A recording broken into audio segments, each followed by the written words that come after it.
Okay, we are live and on the air. I want to welcome everybody to today's live webinar. We're going to get started in about 5 minutes. I do want to let you know that we're going to be answering your chats as best we can. I've got my team on here. I've got Greg Sauerback, our solutions coach. We've got Jenny Brooks, who's going to be on the call as well, and she's going to be answering some of your questions. Owen will be hanging out, but for the most part, I'm going to be doing my best to answer your questions through my team. They're going to make sure I know what they are at some point in time, and we're going to get those done. Greg, Jenny, do we have some people logging in, I'm assuming, at this point in time? Yes. So those lights are lining up. I'm hoping at this point in time with 4 minutes, I know you restaurant folks, you don't like to be on time anywhere, but we are going to start this on time. We've got a lot of exciting information to give you. I'm thrilled about today's call. I hope you are. I appreciate you taking the time out of your day, and I'm going to promise you this is going to be a really good call. You're going to come away with things that you can put in place right away. Looks like we've got about 20 people so far. Believe it or not, we've got over 200 people that are supposed to be coming on this call. It is a big call. So do know we're going to do our very best to answer all of your questions. We can see right now, my team has got me know there are more of you coming online right now. So if you're logging in right now, do know you're in the right place if you're for today's webinar. If you're looking to make some more money in your business in the restaurant industry, you're in the right place. Jenny, how things looking out there right now? You got anybody answering your question of what kind of restaurant they have or favorite food? I would love to hear from people. Chime in the comments and let us know what kind of restaurant you run. How's business today? Yeah, and I want to put a shout out to my friends, in the restaurant biz. I know what you go through on a day-to-day basis, and I cannot tell you how much I appreciate you taking the time to be with us today.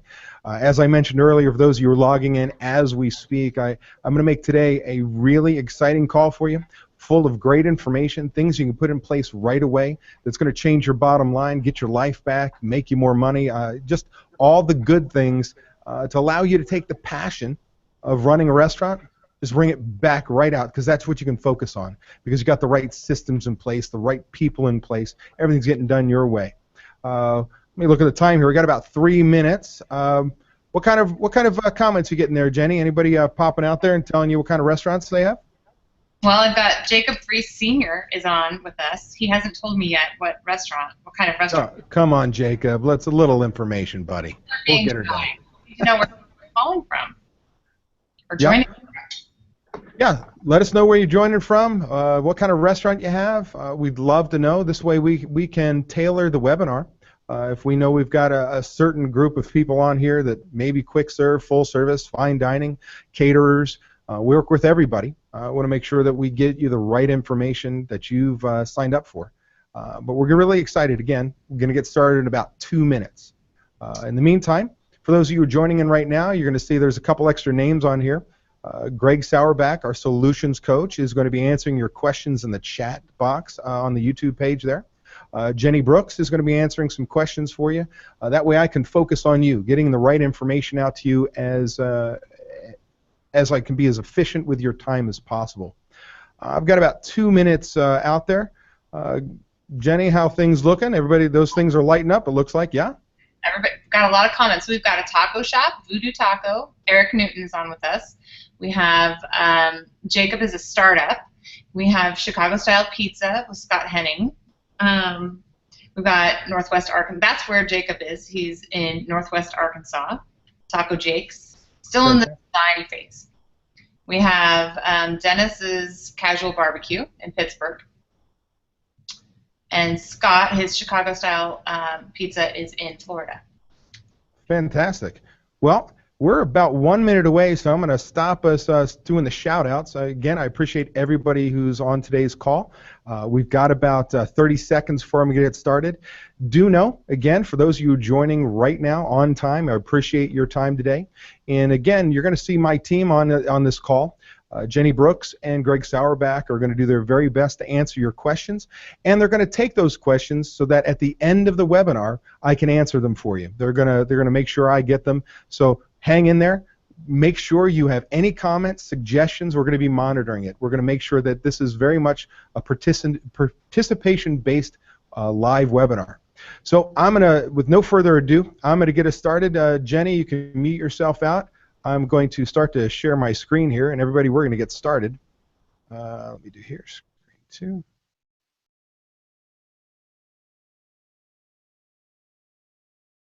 2. All right, here we go.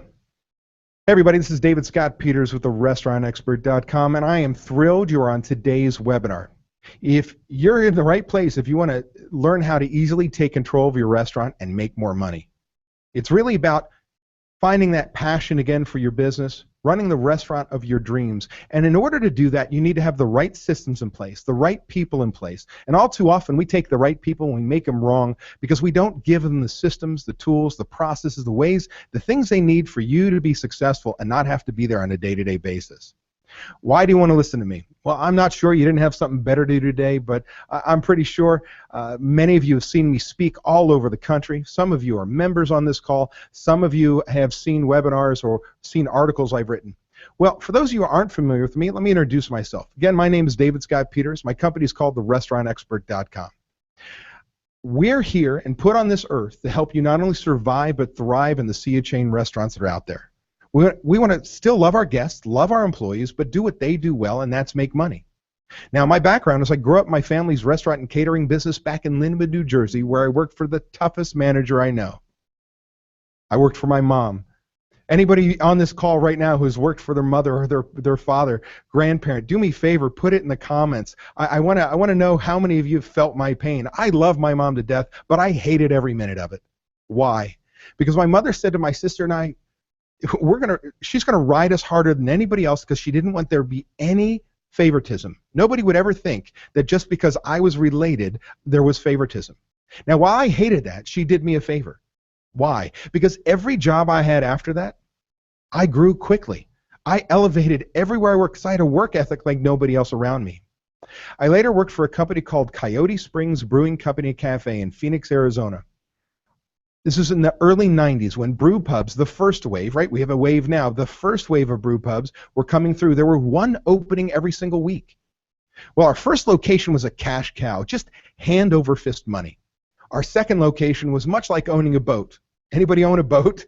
You know what I'm talking about, right? A hole in water in which you throw money. As the first location made lots of money, the other one sucked it dry just as fast as it could. That's where I had to learn how to create what I created, my SMART systems. These are restaurant operational systems. They're simple, measurable, applicable, repeatable, trainable. And the key with these systems is any system must be simple or nobody's going to use it. Any system must be trainable or you can't get somebody to use it. Now, as the years went on, I later moved on and went to a company called Famous Sam's, a 30-unit restaurant sports bar chain, as a director of operations. We opened 8 stores, had an operations team, we're going gangbusters. The guys who bought the company wanted to take it public, and in under a year, they damn near bankrupted it. It was unbelievable. Well, as management left, I went and taught at Scottsdale Culinary Institute, Management, Human Resources, Wines and Spirits. So my chefs on this call, don't talk to me about food quality and knife skills and all these things because I can't cook. I'm horrible. You do not want to see me grab a chef knife and an onion because I'm throwing away that thick layer because I'm lazy. Now, don't get me wrong. While I cannot cook, with the right systems in place, I can run any of your kitchens. I can order based on a par level. I can order based off a budget. I can schedule off of staffing guides. I know what my prep needs to be. I know all the things I need from opening and closing checklists. I can run a kitchen. What I can't do is cook. Now, as I was teaching at Scottsdale Culinary Institute, the minority shareholders of Famous Sam's asked me to come back, and I kept saying no, no, no. And then it was about a month before my first child was born, and I said, okay. And I walked into a disaster. The company should have been bankrupt. I was given a goal to turn the company around and sell it within 5 years. You know what? I missed that goal by only 3 months. I know what it is to be an independent operator. I know what makes the chain successful. It's my job to give you the same systems, tools, processes, ways, the things that chain restaurants do successfully to help you make money, but again, without you giving up or losing the fact that you love your guests, love your employees. And for any managers who are on this call, don't think we're going to make you corporate, because I don't know what the hell that means. What does corporate mean? Cold and sterile? I got news for you. You got the same ADD restaurant owner running your place as we speak. That ain't going to change. But we are going to do what they do well, and that is put systems in place to allow ourselves to impose our wills so you can run your business, make more money, have the right people in place, get your life back. Now, here's the deal. I know many of you on this call are thinking, I'm a restaurant pro. I've been in this business 20, 30 years. Great. I've been in the 30 plus years. So what? It doesn't matter. The moment you stop learning, the moment you think you know everything, is the moment your business stays stagnant. So let me ask you a question. What if I could, by the end of today's call, help you make $1,600 to $3,800 more a month? Would you listen to me? I'm hoping so, because it's going to take a commitment to change. If you're one of those people who is not willing to do work, you might as well log off this call right now, because I suck. I create work. The beautiful part, as soon as you put that work in place, it makes you more money. It has others do those things for you. There's a system, a process, a way that other people follow, and we no longer worry about if we lose a single manager. Because why? It's your system, your process, your way. So again, if you are committed to change in your business, if you're willing to relook at your business in new eyes, then you are on the right call. Because here's the deal. The most dangerous phrase in your business is, we've always done it that way. So if you're ready for change, today is your day. What are we going to learn on this webinar? I'm not going to read each one of these buttons. What I'm going to tell you is this. I'm going to talk about prime cost, the one number you must know to have any chance of making money. The importance of budgets and recipe costing cards. We're going to go through food systems that are duplicate for beverage, on how you can make change in your business overnight, from inventories, recipe costing cards, key item reports, weigh sheets, you name it. Things, some of these are clipboard systems, can have a dramatic impact in your business if you simply put them in and use them on a daily basis. We're going to go through foolproof scheduling systems to keep you on budget, to go into the week on budget instead of bringing people in and praying. How about this? I'm going to teach you how to know where your numbers are on a weekly basis, instead of waiting for that P&L from your accountant that comes 15 days in the next period, 30 days, 60, 90 days. I've seen worse. You need to know at the end of the week where you are so that you can make small changes the next week without giving up guest satisfaction. Now, what are the challenges you face on a day-to-day basis? For 13 plus years, I've been working with independent restaurants, and the same challenges hit every one of us at some level. Right now, food costs out of control. Right? Think about it. Your costs keep going up every single day. Every time that broadline distributor drops off product at your back door, those prices go up. The problem is, many of you sit there and try and beat up your marketing associate, salesperson from that broadline distributor, and quite honestly, it isn't the 10 cents a pound in cheese that's killing you, it's what you're doing in your business, or better yet, what you're not doing in your business. Some people tell me that, look at this, my labor costs are killing me, right? Labor costs. What's happening today throughout all of our industry? Minimum wages are going up, man. Minimum wages are going up state after state, by city in some cases. Heck, look what's New York. New York's going up to $15 an hour. Seattle up to $15 an hour. California's already phased to 12, going to 15. By the way, those of you are still tip credit states. You know what's going to happen? It's coming your way. It's not if, it's when. And then what did the federal government do to us just now? They said at December, the end of December, if you want your salaried managers to remain exempt from overtime, you're probably going to have to double some of their salaries. Double them. How do we make it? What about, my people are idiots. Oh my gosh, if you walk in every day, you walk in your restaurant, go, who's the idiot that did this? Who's the idiot that did this? Right? I got news for you. Your people aren't idiots. You're the one who selected them. You're the one who hired them, trained them, managed them on a day-to-day basis. You better grab a mirror, because you created that fact that they're your idiots. What about this? Can't you get your managers to do anything? Right? I try. David, you understand, I try to get my managers to do things. What does that mean? Who signs their paychecks? It's no longer acceptable to have a manager on your team who doesn't want to help you progress your business forward. It is no longer acceptable for one of your managers to say, You don't understand. We don't do that. Our restaurant's different. Oh, what? You serve your customers with a limp? What the hell is different about your restaurant? Quick serve, fine dining, I don't care. High, low price point. We are in the hospitality industry. We take care of people. There's nothing different. So how do we overcome these challenges? With systems, and I'm going to provide you those systems right now. But from this point forward, you have to say to yourself, understand that, David, hey, you're the systems guy. I'm going to learn all this from you. It's going to be great. But from this point forward, you have to understand that it's less about the systems, believe it or not. It's more about your company culture. Your company culture.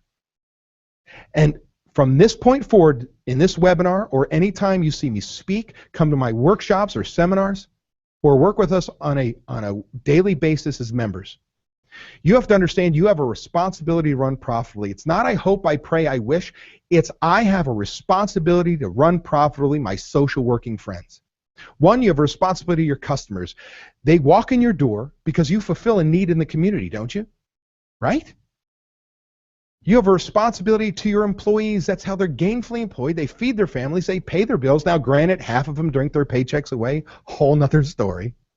But you have a responsibility to them. But ready, independent restaurant owners, are you ready for this?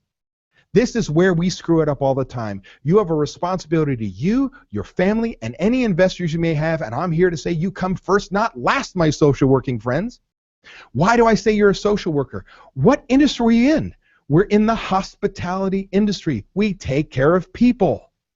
So it is not unusual for us to give incredibly large portions, to provide value and not charge what the product is worth, to make sure employees, hey, Sally's pregnant and she needs extra hours, I'm going to give it to her. I want Jose, he's threatening to work at another restaurant. In order for me to keep him, I have to pay him overtime. And every time I pay overtime, whose money is it, owners? It's yours. So when you understand you come first, and you ensure the business makes money, you, your family, and investors make money, guess what? If you don't, and you close your doors, there is no restaurant for your customers. Your employees do not have jobs. And better yet, by running more efficiently, by making more money in your business, guess what you get to do? You get to decide what to do with your money. If you decide that Jose is that great a cook, that you want to pay him overtime, and you've decided what to do with your money, you can, because there is money to do that with. So from this point forward, understand, it's not I hope, pray, I wish.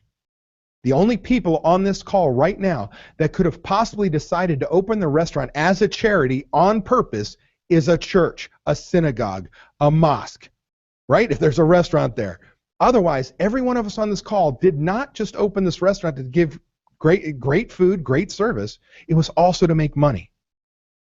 So, to start off, as we start to talk about systems, you've got to understand that you've got to look at being a proactive management team versus reactive. And what that means is the two most important things that any restaurant should have are budgets and recipe costing cards. I'm going to go into great detail recipe costing cards in a minute. But right now, budgets. What is a budget? Well, let's back off. Let's say you get your profit and loss statement from your accountant 15 days in the next period, if you're lucky, 30 days, 60, 90. But let's say it's 15 days. When you get that P&L and you look at it, and you look at the bottom, odds are you go, ew, and you throw it on your desk. By the way, let's say you study the darn thing, and you see you lost money, or you didn't make the money you thought you should have. What do you do about it? What does it represent? Can you tell me? The past. Who here on today's call can actually change the past? No one. While that information is still powerful for us to move forward with, it's useless for changing what just happened. What I need is, if you work with us, we're going to do a budget for you, with you. You're going to send us your last 12 months QuickBook files, and we're going to create a template for the next 12 months based on your sales, increase, decrease, whatever is going on, where your food cost is, poor cost, your labor numbers, your fixed expenses, variable expenses. We're going to put together this pro forma, if you will, a budget. And it's going to be based on the way, if you operate the next 12 months and the way you did the last 12 months, this is how much money you're going to make at the end of 12 months. And I want you to look at that and go, ew, right? That's not good. So now what do? We put together a plan Hey, we're going to start recipe costing cards, but in the meantime, that's going to take me a couple months. I'm going to implement the key item report, waste sheet, and purchase allotment system. I'm going to drop my food cost by 3 points over the next 2 months. In the meantime, put portion controls in place. I'm going to start to re-engineer the menu, get that together, I'll have a new menu on the table within 4 months, and I'm going to make it, engineer it to bring the food cost down another 4 points. And we do this step by step by step. We proactively decide what systems we need to put in place to change our reality. Now guess what? You got a budget. Big deal. Every one of you as a restaurant owner had a budget once. When was that? When you went to the bank to grovel for money, right? It was blue sky. Hey, take a risk on me. I'm different. I'm not one of these risky restaurants. Then what did it do? What'd you do with it? You put it on a shelf and it sat there. Good for nothing. No, what we're going to do is we're going to look at that budget on a weekly basis for prime costs, which we're going to talk about in a little bit, but for that monthly, whether you're 13 period accounting or you're 12, which is monthly accounting, we're going to take our P&L and put it right up against our budget. We're going to see where we hit, we missed. Wherever we missed, we're going to look and see what systems we put in place and are the managers actually using it. If they're not, we re-emphasize, retrain, hold them accountable. If they are using them and we're still not hitting the numbers we needed to, we decide what new systems to put in place to change that reality. We proactively change our future. We don't just react and say, oh crap. We say, what do I need to do? And here's the deal with a budget. It is a living, breathing creature. We feed it all the time, new information. We take care of it. Because if I see I lost $1,000, $2,000, $3,000 this month because of weather, sales are dropping, somebody didn't pay attention to food costs, whatever it may be, do I just accept the fact that I've lost $3,000? No.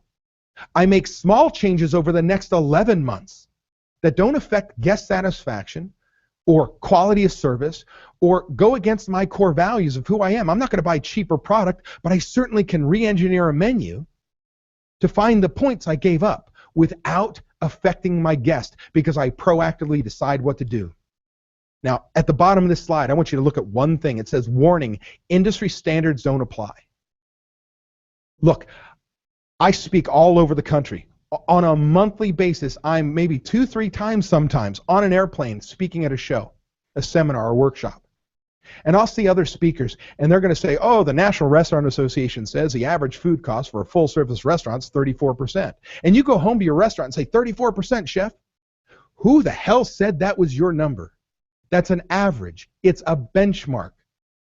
Who here on this call has the same restaurant on the same corner with the same price point, same quality of service, same quality of product, same everything? You don't. What are averages good for? Nothing, man. So why do we hold on to them? Why do we start hearing things like 29 or 32% labor costs? Who said those were right? Because when we put together a budget, you might have dug a big hole. And we've actually got to dig you out, and we're going to become more aggressive because that's what you have to do to make money. What if I tell you I could make you a lot of money, but you decide that you don't feel comfortable making certain changes, but you're okay with making a little more money? I'll live with that because you decided what to do with your business. Budgets are critical. How the hell do you know what success looks like if you don't have a budget? The truth of the matter is, you don't. Now, if you only pay attention to one thing on this call, on this webinar right now, that's prime cost. This is the one number you must know in your business to have any chance of making money. What makes up prime cost? Total cost of goods sold, that's food and liquor. That's with inventories, which I'm going to teach you later. Beginning inventory plus purchases gives me total available minus endings, all right, gives me use divided by sales. For those of you who do not take inventories, and I will put money on, do me a favor in the comments, let my team know whether you take inventory for value, not to place an order. Counting stuff to place an order is not an inventory. But if you place an order, or you take an inventory for value to calculate cost of goods sold, how many of you do that on a monthly basis? How many of you do that on a weekly basis? Put that in the YouTube chat right now. How many don't do it at all? And I'll put money on the vast majority of you don't take inventory for value. If you don't, no worries. Take your last 12 months purchases, food, bottled beer, draft beer, wine, liquor, separately, and divide that into your last 12 months sales for each category. And that will be your food cost for the last year. That is your poor cost by category for the last year because the change in inventory won't be that great. Now what's next? Food, liquor, beer, wine. Oh, labor. Well, labor is what I call raw labor costs, the ring at the register. So if I pay a cook $10 an hour and they clock in and clock out for 1 hour's work, do I pay them? Does $10 come out of my bank account? Owners, does $10 come out of your bank account? No, $12, $13 comes out of your bank account because there's taxes, benefits, insurance. Oh, they're a part of prime cost too. What about owner's salary? Owners, are you a part of prime cost? Well, if you've got keys in hand and you're running a shift, as a manager on the floor, you comp, you take care of customers, you order, you run the shift, you are a part of prime cost or an adjusted salary. Let's say, for instance, I would normally pay a manager $47,000, but I'm paying myself $60,000. Well, $47,000 of my salary is a part of prime cost. Why? Because I'm going to replace you with a manager some point in time. My job is to fire you, owners. I want you working on your business, not in it. You don't save money by flipping a burger, saving $12 an hour. No, you lose thousands by not leading your team, marketing, growing your business, developing your people, managing your systems. So I want to fire you. Now, what if you work 2 days a week on the floor as an assigned manager? 2/5 or an adjusted 2/5 of your salary belongs a part of prime cost. Well, now we know prime cost, total cost of goods sold plus total labor cost. What do I measure it against? Gross or net sales? Do me a favor, type that in. I want to see, I'd love to see what you guys think. Gross or net sales? But before you do, how about I define it? Because most of your point of sale systems define gross sales incorrectly. Probably 8 out of 10 POS systems, what they call gross sales is actually net sales. Gross sales is the ring at the register before discounts, not including sales tax. Sales tax is not a sale. It's the government giving us the pleasure of holding their money and then penalizing us incredibly if we borrow it. Never use their money. So gross sales, if I ring at the register, let's say I sell a burger at $10, I comp it by 5, sales tax not included. Gross sales in this case is $10 before the discount. Net sales is the ring at the register after discounts, not including sales tax. Same example, $10 burger, comp $5. $5 is my net sales. Now type in the comments, do I use gross sales or net sales? Now I'm going to tell you, when I started my business over 13 years ago, most everybody told me net sales. But it is starting to change. Probably because they've heard me speak so many times. It is gross sales. Gross sales, the ring at the register before discounts, not including sales tax. Why? Why do we use gross sales? I want you to think about it this way. Is it your chef or kitchen manager's fault that you decided to do the crack cocaine of restaurant marketing, do a Groupon at a 78% discount rate? Right? If I reduce the sale, let's look at it this way. If we take my original example, $10 burger, $5 comp. If I ask chef to put out a burger for 30% food cost, $3 in cost, $10 in sale, 30% food cost. If I comp $5, I just took food cost from 30% to 60%. Is that your chef's fault? Because I'm trying to measure chef or kitchen manager off of gross sales. It's not their fault. Now, I'm still going to pay attention to comps. Whole nother story on the P&L. It is an expense, right? So gross sales. Oh, you're still not with me? You still want to fight me on this? Thinking old school? Remember I told you, most dangerous phrase in your business is we've always done it that way. How about this? My social working friends, you know who you are. You have your favorite charity. You're going to close your restaurant tomorrow and do a $14,000 day for this charity. This event is huge. And because your heart is so big, you're going to discount it by 50%. You're going to give up $7,000 in sales. Let me ask you a question. Do you buy food, liquor, beer, wine for a $14,000 day or a $7,000 day? $14,000, right? Do I bring in people to handle the volume of a $14,000 day or a $7,000 day? A $14,000 day. Do I measure prime cost off of gross or net? The answer is gross. I hope you all follow that. Now, when I started this business, The industry average, the benchmark, and you remember how I feel about benchmarks, for a full-service restaurant was 65%, for quick service was 60%. Now, I thought I was being a hero. I had my members down to a 60% prime cost, thinking, man, look at me, we're kicking ass. I got news for you. It doesn't work anymore. If you do $850,000 a year or more in sales, your new prime cost target is 55%. Why? Food costs are rising all the time. Labor costs are rising all the time. We need EPLI insurance for employment practices liability, hiring, firing, harassment, and so on. We've got all these things that are dipping into our back pocket. The money's not there anymore. We have to run more efficiently. We must, in order to have a chance of making money, because everything's going up on us. That means, look, if you are $1 million a year gross sales business running at a 65% prime cost, sitting on this webinar going, man, we're kicking ass. I don't need what you got, David. I got this.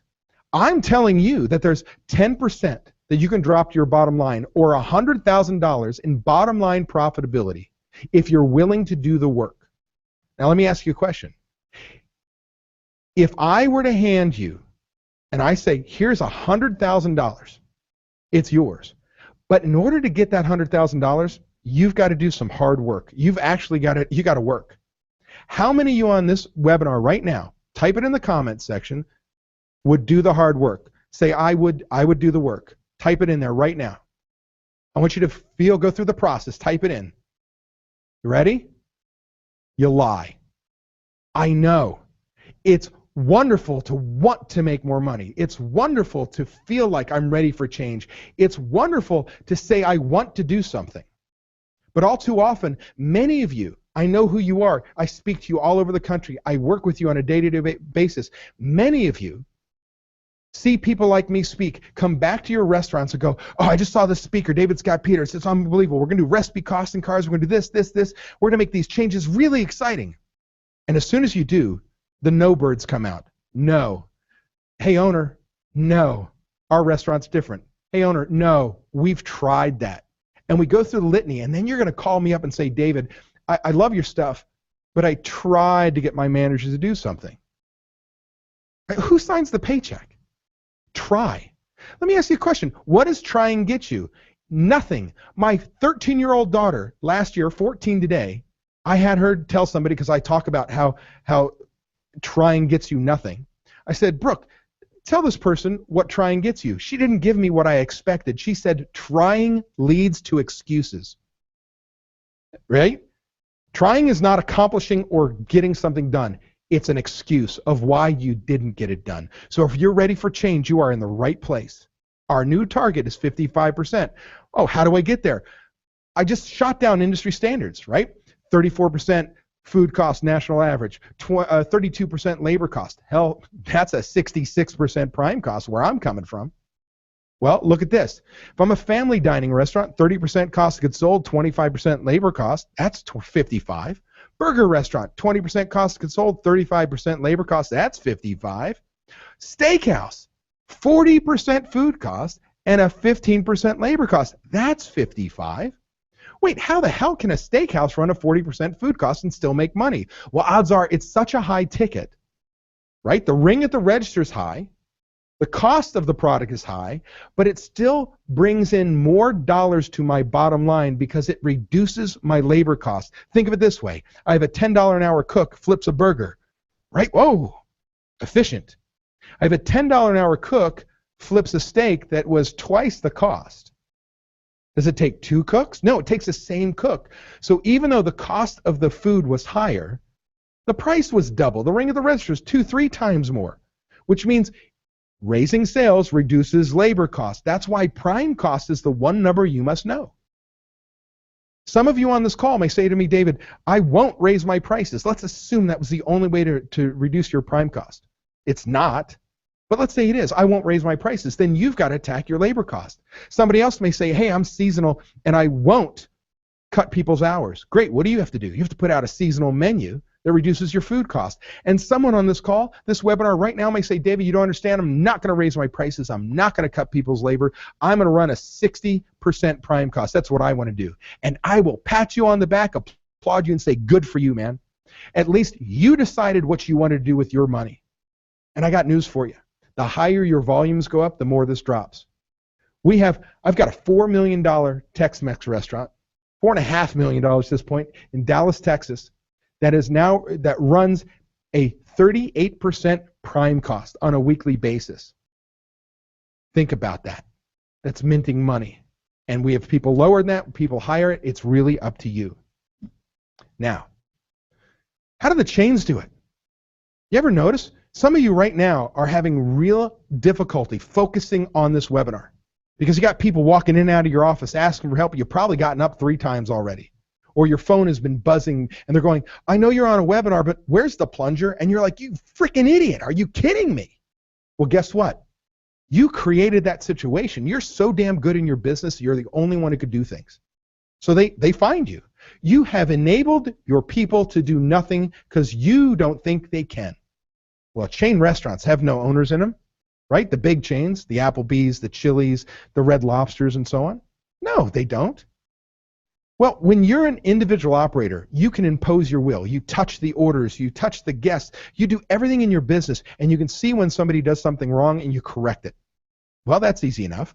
What if I have 2 locations? Well, I can run back and forth, impose my will pretty easily, but it becomes a little bit of a challenge, especially because that second location becomes the part that the place that takes up more of your time, and your original location feels like, children that have been scorned because you don't pay attention, you don't love us anymore. You know the drill, right? But I still can impose my will. It's a little more of a challenge. But what if I have 3 or more locations?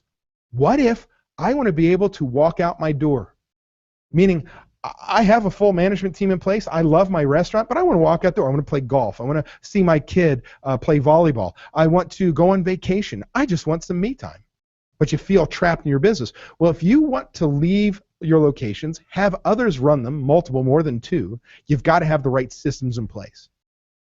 Because what the chains have learned is by putting the right systems, detailed systems in place, you train your replacements and you impose your will without being there. As if you were standing over somebody's shoulder, you're basically telling them what you want done. That is huge. The key to doing all this is systems, and that's what today's call is all about. Now, systems are important, but why? Well, there are 3 skill sets you must have to be successful in our business. One is our qualitative skills. That's the gut feel. You know your business because Tom Peters, no relation to me, management consultant, had many books in the 90s, called it management by wandering around. You know your business because you touch the tables, you walk the circle, you know your bank account. Problem is, too many of us are still running our business off our gut and our bank account. It doesn't work. Then you have the quantitative skills. That's the number side of the business. But then you see somebody like me and quote an industry average and go home with that. Who said that was right for your business? But the most important part out of this skill sets is solid training. You've got to be able to train others what you want done because that's how you duplicate yourself.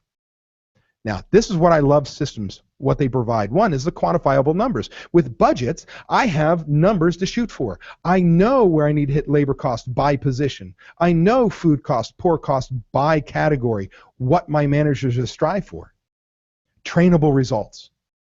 Oh my goodness, right? Smart, simple, measurable, applicable, repeatable, trainable. I have systems that I can easily train people to get the results I desire. But my favorite part about systems is this. It takes the personalities out. I don't care if you're a bully manager, says the rules are written by me for you to follow. Actually, I do. I think you should be thumped and kicked out of the industry. But I know you're out there. I don't care if you're a jellyfish. Who's a jellyfish? It's that bartender you talked into becoming a manager. Last night is still going out with all the line employees and throwing up in their car and wanting them to respect them the next day when they ask them to do things. That's got to change, right? Why are they a jellyfish? Because they have to crystallize a spine. I hope you're a head coach, somebody right in the middle, right? But I don't care where you are, because with the right systems in place, I can walk into the office, grab the inventory, and see that you did it or you didn't. The manager log, you did it or you didn't. Opening and closing checklists, they were done or they weren't done. You ordered based off par levels, off the purchase allotment system. The perpetual inventory has been done, it's not been done. It is black and white. See, I'm going to train you what your job is. I'm going to tell you what your job is. I'm going to make sure you understand what your job is. You're going to show me it. I'm going to hold you accountable to that. Right? You're never on your own. Everyone on my team will know what their job is, how to do it, how well it should be done, and by when. That's how the chains are successful. They are so detailed. We can't just walk by somebody and say, I told them what to do. There needs to be a system, a process, a way to doing everything. Now, in a moment, we're going to break out of this, and I'm going to go into talk about our software a little bit and teach each one of these things. But here's the 4-phase plan that I came up with. If you come to my 3-day workshop here in Phoenix, Arizona, you're going to sit through it, a powerful 3 days, and I'm going to teach you so many things to change your bottom line. It's unbelievable. Now, with that said, I can't cover everything, but I've got a list. Phase 1 is the easy stuff. We got to have things in the kitchen, waste sheets, accounting reports, receiving procedures. We got bar systems and labor from staffing and staffing guides and master schedules. We've got operational things from simple order forms. These are clipboard systems, things that go in place right away as soon as you get home. We got phase 2, we got those in place. Now we're getting to accounting and cash controls from budgets and accrual accounting and forecasting and kitchen systems and bar systems and cost of goods sold. Oh, but it's not just about the equation I taught you a second ago, which we're going to go through in great detail. There's 4 more calculations that will put more money in your bank account. Labor systems going into the week on budget, tracking labor, and other operational things from 80/27 tip reporting and 5/1 posters and so on. Phase 3 is making real change in your business, getting your P&Ls by the 5th of every month, and understanding, having a budget variance report, recipe costing cards with yield tests, a purchase allotment system for ordering on budget, prep systems, more controls in your bar, labor, 2 FTEs more than we need, and putting complete training systems in place. And last but not least, phase 4. We really want to make real money. Now we start getting the big stuff from dollars per labor hour, engineering our menus for profitability, looking at dollars per labor hour, attacking prime vendors and descending dollars and so on. There is so much for us to do in our business that I want to say one thing right now. For those of you restaurant owners and general managers on this webinar that think you are the only one that can do this stuff and you try and do it all yourself, you're wrong. You can't. Look, my company is called therestaurantexpert.com. I got to have stones, and trust me, I don't lack any self-confidence. But I'm going to tell you right now, I couldn't walk into your business right now, whether it was a $350,000 pizza place or a $6 million bar restaurant, and do all of the systems I teach you by myself. I'm not that good, neither are you. And when you understand you've got to have other people help you do this is when you can start to make change in your business. And that means you also have to understand they will only be 85% as good as you. They will never do it as well as you. But if I can get somebody to do it 85% as well as I do, I have hit a home run, because I have changed my business from putting everything into a person and put it into a system. Because here's the deal. Too many of us on this call right now have a kitchen manager, a chef, bar manager, GM, somebody on your team, a key employee that is a royal pain in your ass, and you would love to fire them. But in your brain, you're going, I can't possibly work another hour in my day. I'm already here 16 hours in the day. I don't know my recipes. I can't order for the bar. I can't do these things, so I have to keep the devil that I know. Wrong. See, what I need to do is understand that one philosophy works very strongly for me, and you need to adopt it, and that is, you're going to find this strange, I think managing people sucks. I really do. I think managing people sucks. See, I don't want to manage a person. That's a personality thing. What I do want to do is manage a system. You either did it or you didn't. And I want to develop my people. I want to teach them cost of goods sold. I want to teach them how to manage people, what wow customer service is. I want to see them grow. Because when I do that, not only do I make them a better person on my team, but they've learned my system, my way. They've got a trained replacement who's learned the same system, that when somebody moves on, not if, when one of these managers goes, opens their own restaurant, maybe their spouse gets another job in another state and you lose them, whatever it is, they leave for good reasons, even bad. I'm in good shape because all my recipes are here with me. My recipe procedures are here with me. All of my, how I count out a bar drawer, checklist, how we train, everything is mine. See, it's my system, my process, my way. See, what we all have to understand on this call, owners, you have a God-given right to go bankrupt if you so choose, which means you decide what goes on in your business, whether you're brand new to the business or you're a 40-year, you're a lifer. The fact of the matter is this: you get to choose. And here's the deal, and I don't mean to insult anyone on this call, but it is dead true. If you want to be successful in the restaurant business, you must be a leader. It takes leadership to be successful. And the problem is, most of us are not born leaders. Guess what the systems do? They make up for our weaknesses. If we're pencil pushers and we only focus on numbers, it forces us to communicate to our team training, service standards, quality standards. If we're a social worker and all we care about is pretty food and great service and our employees, it forces us to look at the numbers. All of it makes the head coach a person who leads our business using the systems as our guide. That's what today is all about. Incredible change in our business. So let's put this together. What I'm going to do is I'm going to switch here, and I'm going to take us online. So right now what you're seeing is Smart Systems Pro. We're going to go into our online restaurant management solution. It was built from the ground up for independent operators. It's the only software out there that I'm aware of it.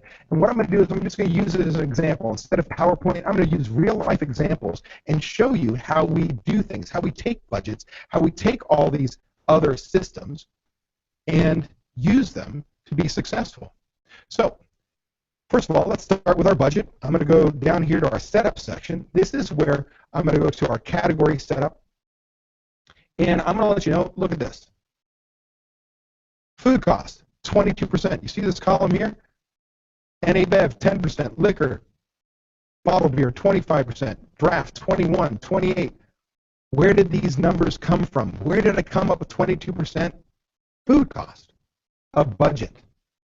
See, this has everything to do with your success. Where should your food cost be based on your price point, your recipe costing cards, your menu mix? We're going to go in that great detail in order for you to make money. Well, 22% for this restaurant. Well, I need to have sales forecast in my system. Why? What do I need sales forecast? How do I know how much food to buy, how much liquor to buy, beer, and so on, how many people to bring in if I don't have a sales forecast and a budget?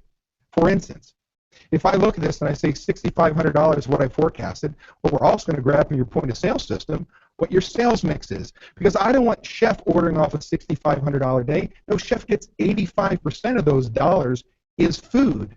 Then it's 22% times it. That's how much food I should use or need to get through that day.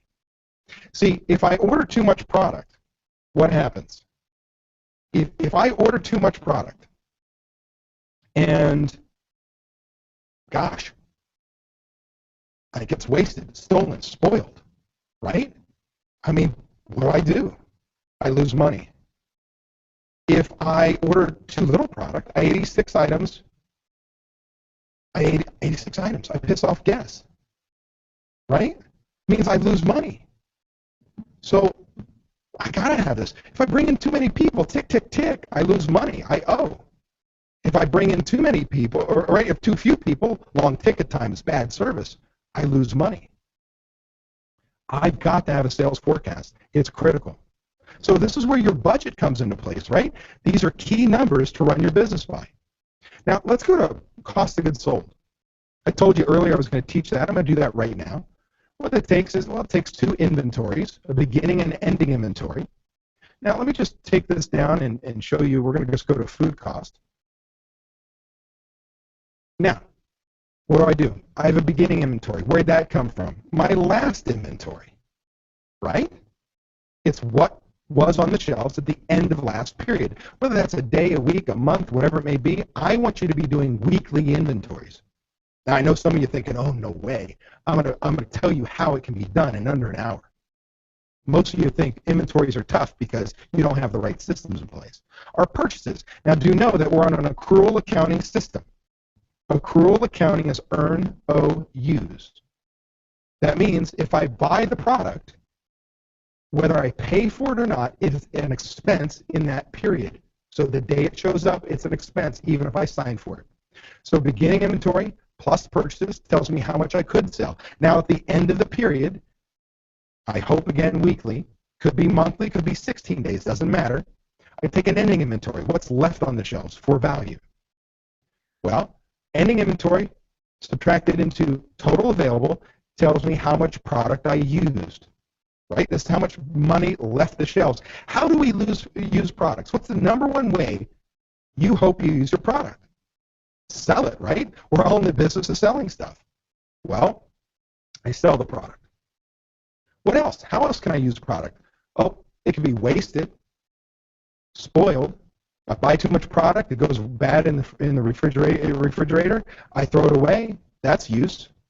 If I have 2-ounce portion cups and 4-ounce portion cups, my servers are supposed to use 2-ounce portion cups for salads, but they go out and they pour 4-ounce portion cups.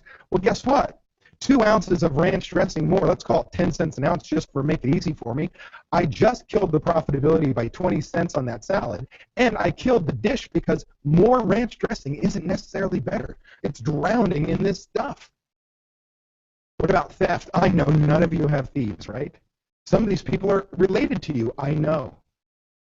Well, here's the deal. We have shrinkage in our business, but with the right systems in place, management on the floor, we keep honest people honest. But there is some level of shrinkage in our business. Last but not least, there is you, the owner, taking stuff out of your business to take advantage of taxes in your business. Meaning, I'm going to have a barbecue this weekend. I pull up my car, I drop a couple cases of burgers and buns and a couple bottles of Jack Daniels, and I drive off. Well, that product is gone. The problem is, if you don't put it on a waste sheet and give the manager credit for it, you're about to fire or that manager or get them in big trouble, and they're like, why is your food cost high? Why is your pour cost high? You took it out of the building. Now, look, I am one that I would do that. But you better put it on a waste sheet, because all we want as managers is, what are the rules? Tell me what the rules are. And that's all we want to keep it fair. Okay. Now, I take my sales for that same period from the beginning inventory, not the day after the beginning inventory, which is the day after the ending, right? Beginning is the ending inventory from last period. The sales up to and including the last day of the period, right here.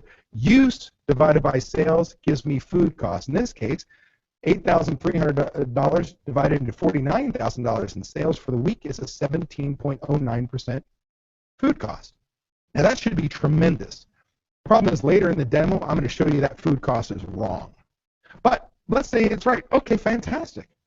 Many of you stop right here. If you say, oh, David, I typed in the chat that I do inventory on a monthly basis. I know my food costs. I know my pour costs. We're doing great.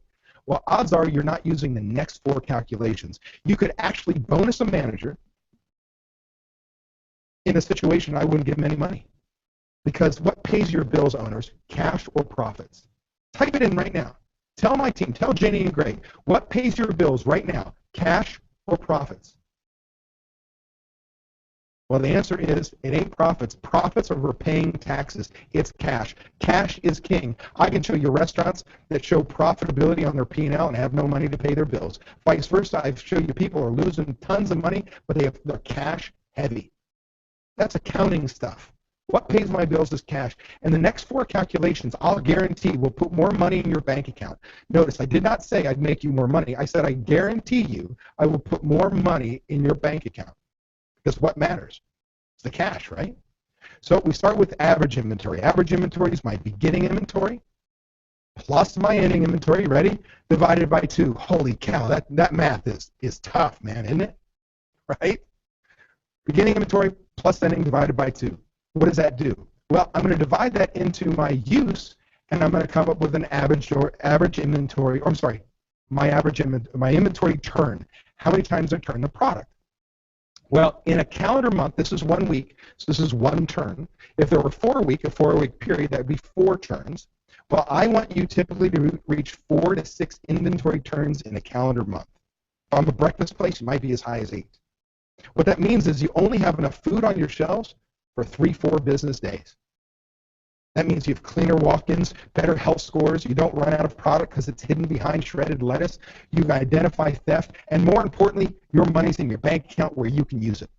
My change in inventory, did my inventory go up or down? My budget, got to have a budget, 22% food costs times actual sales, says I should have used $10,700, I actually use $8,300, I'm below budget, $2,400. I'm telling you, I know there's a problem by looking at this. I'm going to show you how to find it.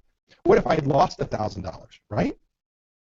So this allows me to see that not only did I hit budget, but are you managing my cash? Because let's say my inventory went up $8,000 because you ran back in the kitchen and said, don't 86 another item. Easy. But I take all your money and I buy stuff that can be stolen, wasted, spoiled. So cost of goods sold, we need to add to that 4 calculations we can guarantee put money in your bank account. Now what's the next thing? How about recipe costing cards? Told you 2 most important things, systems you must have in a restaurant to have any chance of making money. It's a budget and recipe costing cards. Why recipe costing cards? And look, I'm going to come out of screen share here because I want to look you right in the eye when I talk to you about this. Why do I need recipe costing cards? I know they're hard, right? They're so hard. They're not. They're easy. They're time consuming. Why do I need recipe costing cards? How about number 1? How do I know if I'm making money? If you don't have recipe costing cards for every item you sell, you are throwing your profitability what I call dumbass luck. Are you kidding me? What else? How do the chain restaurants have lines of people, and some of these chain restaurants suck, right? It's because they suck the same way every day. Now, you might laugh when you hear me say that, but think about it. Some days I walk in your place, portions this big, sometimes it's big, sometimes it's salty, sometimes it's not. It's those inconsistencies. So when we talk about recipe cost cards, chef, I need these, it's not this terrible task I'm making you do. Not only does it control our profitability, but it builds our sales. By giving the guest the same experience every single time, you actually build your business. Recipe cards are top-line mentality with a bottom-line efficiency. We must have them. And again, how do you expect to make any money if you don't know what it costs? Oh, you generally know what your protein costs? Well, you're generally not making the money you deserve. Let me just be very clear about that. Look, I had the displeasure of buying tires for 2 cars on the same day a couple summers ago. My wife's car, my car. The same day. Now, you've all been to a tire retail store, right? Well, when I walk into a tire retail store, I see stacks of tires with a price. Don't you?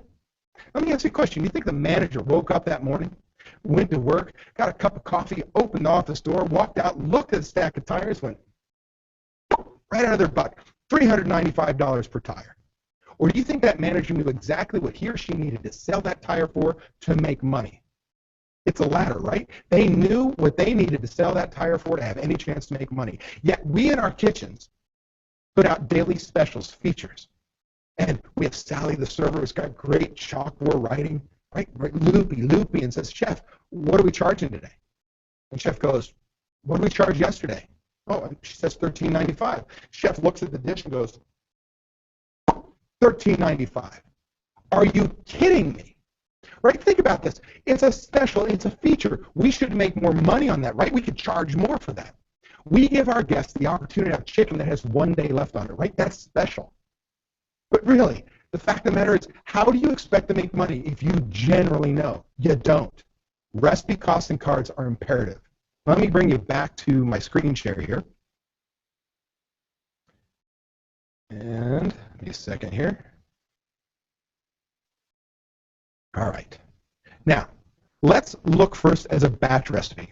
I'm going to look up a caramelized.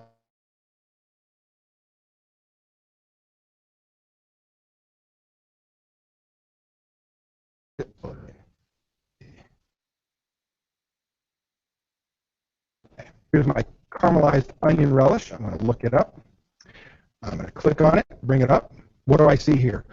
We need to do our batch recipes first. A batch recipe is any item that you make internally. It's a sauce, a side dish, a soup, whatever it may be, something you manufacture yourself.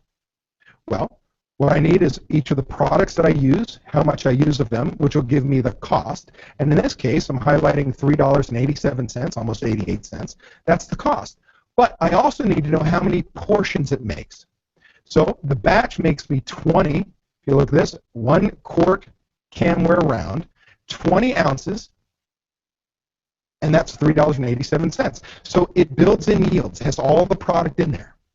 Well, then I store it and want to count it on the line in a ninth pan, which has 10 ounces in it at $1.93, almost 94. But more importantly, when I use it in a dish, a 1 ounce portion is 19, almost 20 cents.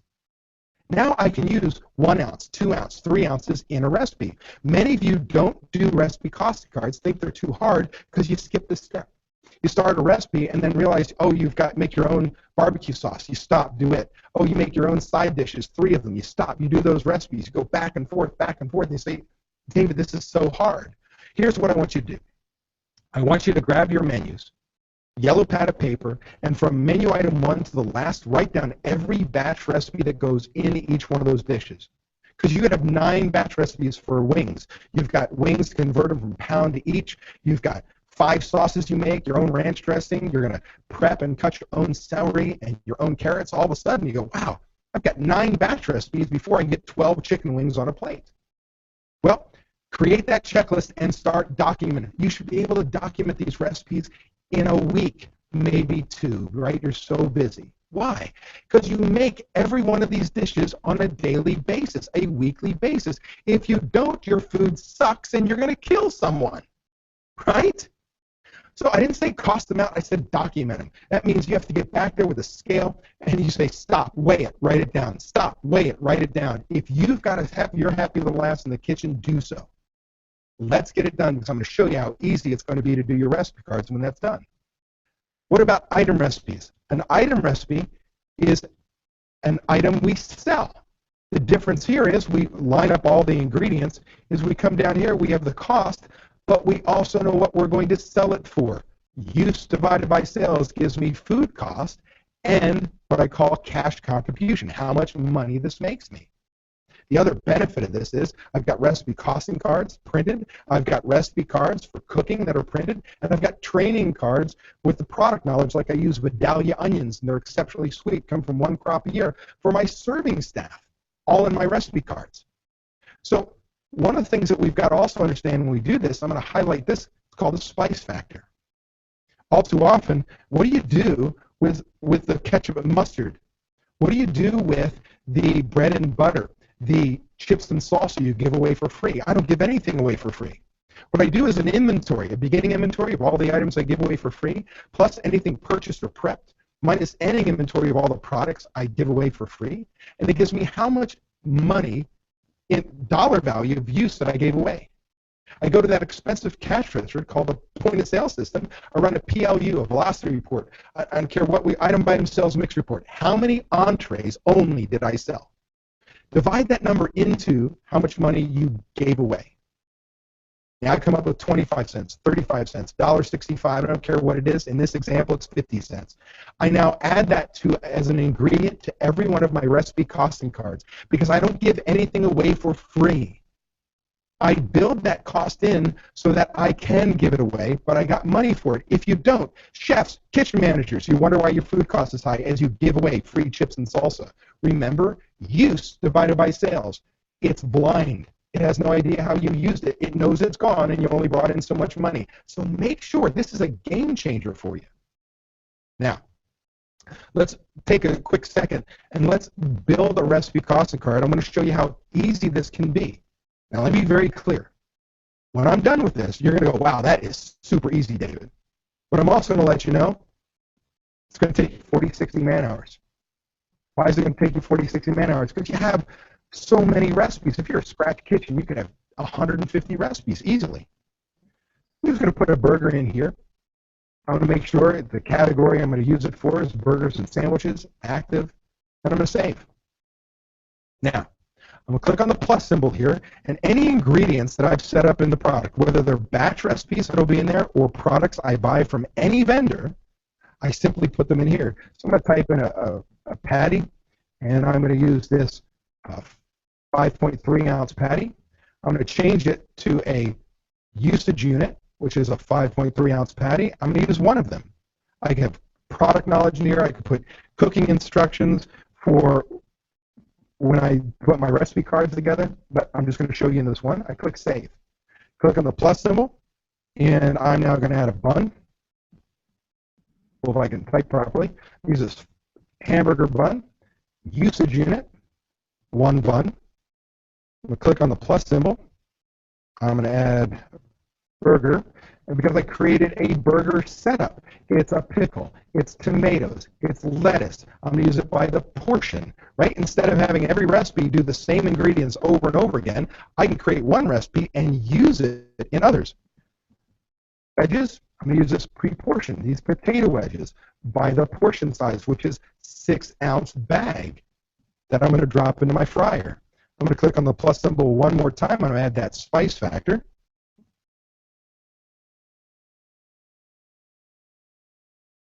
I'm going to change that to usage unit, save. Heck, I can take this and I can drag and drop these in the order I want them to appear on my bill chart. But more importantly, come down here and I know this burger is going to cost me $3.28. My target food cost is 22%. I'd have to sell it for $14.91, but I'm okay with 28%. So I click on calculate. It said I have to charge at least $11.71. I'm going to choose $12.95 as my number. I know that this item will give me a 25% food cost and, better yet, a $9.67 cash contribution. That is huge. It would take me literally, if I have a special and I've got all my products set up in here, it would take you 2 minutes to do a recipe costing card to know what you're going to sell an item for today. That is huge, right? What do I do with that information, right? That's where the real power comes. Imagine I've got recipe costing cards. I can find my ideal food cost, what my kitchen should be running, with no waste, no theft, no spoilage. Perfect restaurant does not exist. I can re-engineer a menu the first time. Give me recipe costing cards and menu mix. I can re-engineer your menu and find you 3 to 7 points to your bottom line overnight without fixing your kitchen. No portion controls in place, no better trained employees, and so on. So watch, we're going to go to something called Menu Profit Generator. I'm going to grab a mix I put in here from my point of sale system for the summer menu we just ran. I'm going to expand all of it so I can see each section, and I'm going to sort this. There are 2 ways I like to sort, either quantity sold or contribution margin. How much money do I make each dish? In this case, quantity sold, I'm going to change it to descending and sort. Now, what do I see? I see what I sell the most of to what I sell the least of. I know how much money I make on each dish. I know the food cost for each dish. I know percentage to group and menu, but I also know how many I sell per day. Like if I start seeing items like this where I sell less than 1 a day or 1 a day, I don't sell 1 a day. I sell 1 on a Tuesday, 1 on a Thursday, and 4 over the weekend, whatever it may be, until I get 7, which means I have a cook every 3 weeks or so sees a dish on a random day that pops up, and they haven't made it in weeks. They reinvent the dish, and we wonder why our guests don't come back, why we don't make money, because the dish isn't even the same. It's got more product on it, it tastes different, it looks different. So by doing this, I can make changes to my business. I'm going to scroll all the way to the bottom. We got appetizers, entrees, specials, desserts, sides, and ultimately, I know my ideal food cost, dead center down here, is 26.06%. This is huge, because if I do actual food cost following with 2 inventories, following the equation, and I discover that I have a 28% food cost, I'm going to feel pretty good about myself. Because in order to run efficiently, I'm going to run about 1 to 1.5 points higher than my ideal food cost, because there will be theft, waste, spoilage, things we cannot control. We're not robots. But what if my food cost came in at 40%, 38%, 20 or 36%, whatever it may be? I'm losing thousands. Worse yet, what if my budgeted cost for this restaurant was 24%? And but I don't know my ideal food cost is 26. I'm going to start writing my chef or kitchen manager, and the only way to keep their job is to cheat the guest. Buy cheaper product, reduce portion sizes, cut my business to death, because based on what my customers actually order, that food cost should be 26%.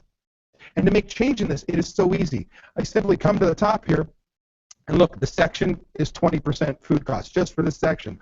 What if I raise this just as a gross number here to $15? It's 17%. My profitability went up. What pays your bills? Cash or profits. The unbelievable power you're going to have if you simply take the time to put your recipe costing cards together. And why do people not do it? Because they do it with spreadsheets. And your prices change on a daily basis. Well, in our system, simply grab your invoice from your broadline distributor via spreadsheet, and you can upload it like you upload a photograph to Facebook, and bang, every price is up to date, which means every recipe goes up to date, your next order is up to date, your next inventory is up to date. Huge. right? Those are the changes that technology make. This is the same stuff I've been doing for years and years and years. It looks a little easier. Why? Because it is a little easier. I'm using software. But it's the same thing I would teach you with a spreadsheet. Now, let me give you 3 ways you can reduce your food costs by at least 3 points, right? Watch this. Well, I'm going to go and go to something called the key item report. We're going to go to key item report, waste sheet, and a purchase allotment system. With these 3 systems, clipboard systems, I'm going to lower your costs 2 or 3 points. Do me a favor in the comments right now. How many people on today's webinar would like to be able to lower your food costs 2 to 3 percentage points without doing anything else in your kitchen? No recipe cards, no inventory, no controls, no nothing. If you just follow these 3 simple systems. Do me a favor, type it in. Yes, you're interested, because I'm about to give that to you. We're going to start with something called a key item report. A key item report is a report that helps us, it's a count sheet that helps us control our costs. I'm going to simply show you that the clipboard system first and show you that here it is if I were to print it out. We're going to take 5, 10 items, maybe more, on a daily basis. It's what we're keeping track of, how many we started with, how many prepped or purchased. It tells us how many we could sell. Then we go to our point of sale system and we run a PLU report and say, how many fillets did I sell? This is, I write it down and I subtract actual sold from available. Tells me how many should be on the shelf. Simple. Then I go walk back and I count. Let me shut this down and show you. Here's the fillet. Started with 1. We're looking at portions. 1 portion. Opening inventory was 2. I prepped 6. I butchered 6. Could sell 8. 4 were sold. Go to the PL or the point of sale system. Run the PLU report. Says I sold 4. Oh, I ended with 4. Oh, wait a second. Perfect. All good. Right? Ending inventory should have been 4. I sold 4. Had 8 on the boom. All good. So here's my potato wedges. I'm going to come in here. Started with 40. Let's say I prepped 100 of them. At the end of the shift, I should have 85 on the shelf. And I go count, and I have 50. Wait a second. There's 5 portions missing. Wait a second. Look at this. My ribeye, there's just 1 steak is missing. There's $13, right, in 1 shift. How many shifts do you have a day? Right? You have 14 shifts a week. All of a sudden, I've got $100, $200 in waste with 1 item if I lost 1 ribeye every single time I do this. Now, where should that ribeye be? It should be on the next system called a waste sheet. A waste sheet is a proactive system. Again, it is a clipboard system, something that I print off, and I'll show you here a blank. Open. It's a clipboard system. I simply write down the product I wasted, the quantity, what the cost is, or the amount of it, the cost, where it falls, food, so on and so forth, the reason, and the employee that did it. Right? I'm going to write it down. Why do I do this? Well, here's that ribeye. Right? Look at this. One was lost at $13. It was overcooked. Alberto Ortiz. How to do this? I just click on the plus symbol. Remember, I had those wedges. I had those missing, so wedge portions missing, 6-ounce bag. I said there were 5. The reason, these are all customizable. I'm going to say that I over-prepped, and they were bad. Employee, Brad was running the shift as a manager that day. Date, and I save. That's it, man. And then all of a sudden, I've got categorized. Most cooks don't want to do this. Why? They think they're going to lose their job. They think it's an I gotcha. Well, this is a proactive management tool. See, instead of getting to the end of the month and going, hey, chef, why is your food cost high? Well, I don't know. I've heard that Alberto was burning steaks. How about I know Alberto's burning steaks? Better yet, if I see Alberto is overdoing steaks today, when can I fix that? Today. I don't have to wait 15 days in the next period to get a P&L from my accountant, show my chef, hey, your food cost is off. 15 days later, which means they've made the same dumbass mistake for 45 days in a row, and today I tell them and want them to change it. Are you kidding me? It's too late. Instead, as a manager, I get to make the changes. And here's the deal. Remember that ribeye was short on the key item report. If I don't see it on the weigh sheet, I have one of two things going on, one worse than the other. Either I have theft, or worse than theft, I have managers not using the systems I put in place to control those numbers. This is huge. You understand? All right, so we've got to make sure that all that is happening. Now, what am I going to do from here? Now, let me stop sharing here for a second, talk to you guys. You've got to understand that these two simple clipboard systems are not to be a pain in somebody's ass. They reduce theft, and they increase your bottom line. They proactively allow you to make changes in your business today. Are those hard? No. You can put either of those on a clipboard, use them right now. What's the challenge? The challenge is what? Getting them used on a day-to-day basis. That's the hard part. It's the people part. And you as owners have to teach what you want done, make sure they understand what's done, hold them accountable to that, because that's how you move your business forward. It's leadership. Now, let me go back to the screen share here. Now, if I've got all those things done, I'm going to add a couple things. We already had our budget, our target cost of goods sold of 22%. We have our sales forecast. We're going to add two more things. We're going to add our end of day report, meaning I want to make sure that I put in my sales on a daily basis, and more importantly, I know what my food sales are for food cost and purchasing. I'm going to go to my invoice log. And my invoice log, man, I need to make sure I've got all of my invoices in.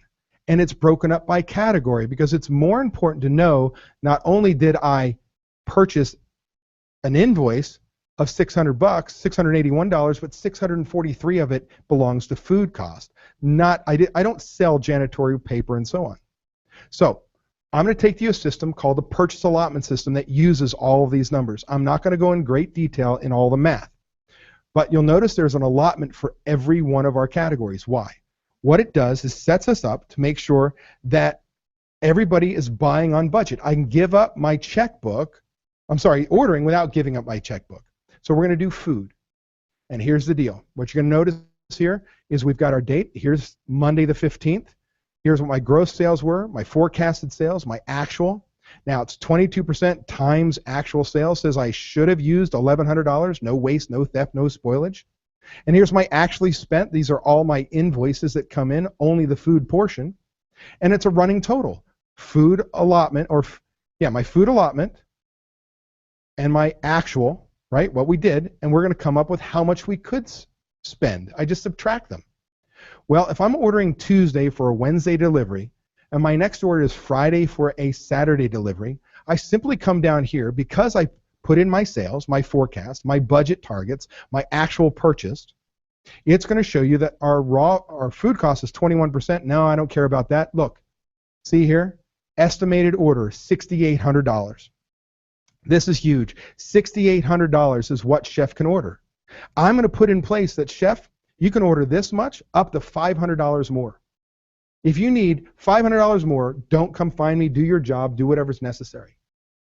If you need more than $500, 1 penny more, you have to find me and ask for permission. So here, let me bring you back. I want to look you in the eye on this one. So look, again, in the example I gave you, you can't see it right now, but I tell you it's $6,822. I'm telling Chef you can get $500 more than that requires. Do your job. Don't need me. Need a penny more, come find me. There's only one person in your business, restaurant owners or general managers who ever been given budget control who's allowed to go over budget. That's you.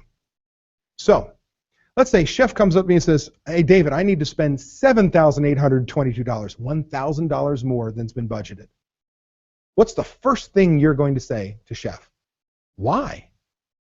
Here's what I want your chef to say to you. Well, David, let me tell you, we're $1,000 over what we needed, and I'll tell you why. We had a reach and cooler go down this week. We lost about $500 in product. I since then called the refrigeration repair company, got it fixed, and put us on a quarterly maintenance agreement. Shouldn't happen again. But just in case, I've implemented a temp checklist. We're checking temperatures every 2 hours. If we see it go out of temp, I can move it. We'll be fine. Now, I did look at the key item report. Doesn't look like we have theft. But notice on the weigh sheet, Jose's been burning steaks. I've repositioned Jose. He's going through training again before he hits the grill independently. Now, unfortunately, there's about $250 I can't account for. I'm guessing it's portion controls. So I've implemented these 3 portion controls on the line. May I place the order? Oh, my Lord. Tell me you would, oh, my Lord, if you had a manager come to you like that. But that's what's going to happen. See, we're going to change the culture from you telling your management team what their costs are. Instead of you chasing them for information, they're chasing you. Instead, that manager came to you and said, I know that I'm over budget, but I found the problem and fixed it today. I didn't wait 15 days in the next period when you fed me some number I don't believe in. I touched every one of these numbers. I know what they are, and I fixed it. And you may go, Chef, fantastic, right on, man. But the answer is no. You can't place the order for $1,000 more. Because what the chef doesn't know is that you just paid cash for the new bank of fryers. Your payroll taxes have been swept from your account. You're cash poor. You may be profitable, but you are cash poor. Look at this. 2 clipboard systems, and just by doing your daily paperwork, you have a budgeted target that your managers can do the job without you leaving the place and going, holy crap, who ordered $2 grand extra in product? Idiots. Right? That's why we don't give up ordering. That's why chef won't give it up to a sous chef and so on. We don't have a system, a process, a way. These simple systems are powerful. Now, let me go back to the software. 1 second here. All right. So that's food. Now let's go into labor. I've got about 15 minutes more on labor, and then we're going to go into question and answers. So I'm going to go here. We're going to go to labor systems. This is the other part of prime cost. Well, we're going to start with master schedules. Master schedules are a cheat sheet for every one of our employees, meaning positions. So I'll go to my line cooks. This is who they are, whether they're 4-star, 1-star, if you're going to use that, how many shifts they prefer to work, what days they cannot work, open, can work split shifts, AM can only work the AM shift, PM, and so on. But look at this. I can go one step further and say, while Robert Billings can only work the AM shift that day, can't work until 10 a.m. as an 8 a.m. class. On Tuesdays, I need to schedule him mids. What this allows me to do is make sure that any manager can write any schedule. It's not dependent on a person. All too often, some of you can't leave your restaurants till you write the next 2 weeks' schedules because you're the only one that knows how to do it. Down at the bottom, staffing guides, how many cooks I need in the AM and the PM by day. I should be able to write your schedule from my office here in Phoenix, Arizona, when you have the right information in place for every position you schedule. Now, from there, if I've got all that information in, I write my schedule. I simply go to my schedules. In this case, I'm going to go to my servers, bring it up. Now, we are creatures of habit. What do? We tend to schedule the same people, same shifts week after week. I simply highlight, click copy. I can choose the next week, and I click save. And what do? I go to the next week's schedule, and there it is. It's done. From here, I can drag and drop and change things and so on and so forth. But schedule's done. So I write my schedule for everybody. Well, most people stop here. And they say, if I bring in more people, more cooks, I'll have faster ticket times. More servers, more cashiers, I'll have higher sales, better service. Couldn't be any further from the truth. Have you ever noticed when you're slow and you've got too many people on the floor, all they do is talk to each other? They play grab ass at the time clock?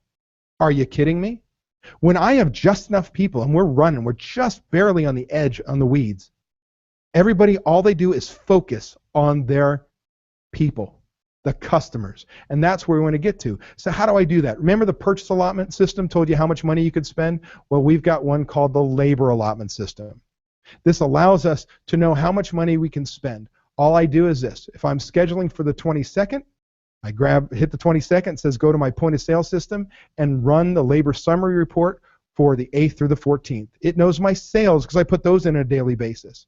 I come in here and I just arrow key and I type in regular hours, regular pay, overtime hours, overtime pay, and it gives me my totals. There's a lot of information here. Based on my average hourly wage for all line employees of $7.28, I'm going to be able to tell you how many hours you have to schedule next week. I know my average hourly wage by position, and I know the labor cost by position. I've got lots and lots of information. I know my line employees or hourly employees ran a 19.69% labor cost last week. So I'm using last week to schedule next week, which means in your point of sale system, everybody's got to be in the right job category at right pay rates, or this won't work. You got to wait till that's done for a week. Once I put in last week my gold standard for payroll in here, I put in down here my labor target percentage, bottom left-hand side. I'm trying to shoot for a 25.5% labor cost, which I got from where? My budget. Remember? Oh, by the way, this is raw labor cost. There's probably 2, 3, 4 points more to this. It's probably a 29 or 30% labor cost on my budget because my managers can't control when I've hit my limit on FICA, SUI, and so on. Hit calculate, and I'm done. I know how many dollars and how many hours I have by position to schedule. In this case, I have 574 hours that I could schedule, knowing that I have a forecasted week of $59,800, a little lower in sales. So I wrote my schedule like I always do, right? I did my allotment. Now I go to this thing called the schedule variance. This is where the power comes in. I go to next week's schedule. I have them written for everybody. Let me make this a little larger here. And look at this. I can see that I am over budget, right-hand side, 15 hours in my kitchen. So as a manager, if I write the schedule for cooks, I log in here, you tell me the allotment's been done, I wrote my schedule, and I come in here, and I have to do what now? Remove 15 hours from the schedule. So I now go to something called the reverse labor system. I go pull up next week's schedule. Now let me show you how, I'm not going to go through every detail, but I just want to show you how quick this is. I'm going to go to my line cooks. I'm going to find Adam Rosenberg.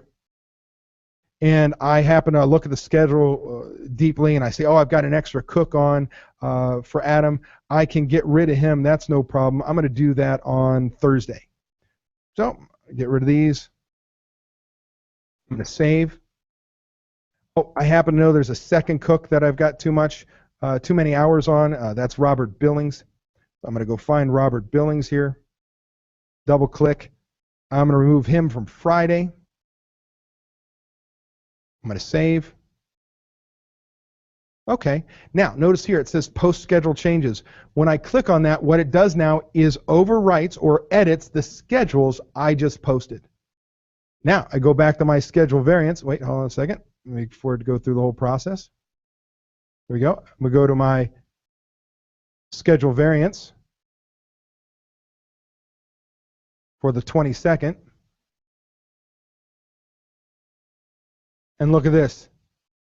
I'm 3/4 an hour under budget.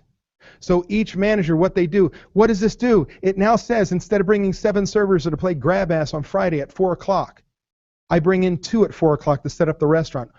2 or 1 at 4:30, the rest at 5 o'clock. That may not seem like a lot, but every minute work that nobody's being efficient or doing anything that makes you money in your business is money out of whose back pocket?